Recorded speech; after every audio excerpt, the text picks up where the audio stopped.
భార్యాభర్తలు కలిసినప్పుడు వీర్యం లీక్ అవుతుంది, దానివల్లనే ప్రెగ్నెన్సీ రావట్లేదు అని అనుకుంటారు. భార్యాభర్తలు కలిసిన తర్వాత ఏమవుతుంది, వీర్యం లిక్విఫై అవుతుంది. దాంతో స్పర్మ్ ఏది ఫాస్ట్గా మూవ్ అవుతుందో అది ఆల్రెడీ సర్విక్స్ గర్భసంచి నోరు లోపల వెళ్ళిపోయి ఉంటుంది. ఈ సర్విక్స్ అనేది గేట్ లాగా, ఏది స్పర్మ్ మొటిలిటీ ఎక్కువ ఉంది, చూడడానికి మంచిగా ఉంది, ఆ స్పర్మ్ని మాత్రమే గర్భసంచి లోపల అలో చేస్తుంది. దాంట్లో 1% స్పర్మ్ మాత్రమే ట్యూబ్ వరకు వెళ్తుంది. దాంట్లో ఒక స్పర్మ్ అండంతో కలిపి ఎంబ్రియో ఫామ్ అవుతుంది. సో మీరు ఈ వెజైనల్ లీక్ ఏమవుతుంది, వీర్యం ఇది నార్మల్. స్పర్మ్ ఆల్రెడీ తన పని చేయడానికి స్టార్ట్ అయిపోయి ఉంటుంది.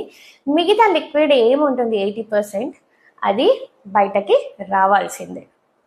సో మీరు లీకేజ్ గురించి ఆలోచించకుండా మీరు ఏ రోజు కలవాలి అనేది అర్థం చేసుకోవడం చాలా ఇంపార్టెంట్.